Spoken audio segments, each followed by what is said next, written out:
Atlas Air is a unique airline in that it's a cargo freight airline as well as sometimes passengers, usually passengers for commercial use.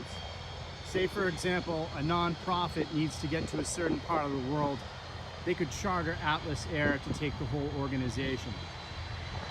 So this 747, the radar says, is on its way to Campinas, Brazil, a city of about 1 million people in Brazil. Let's watch.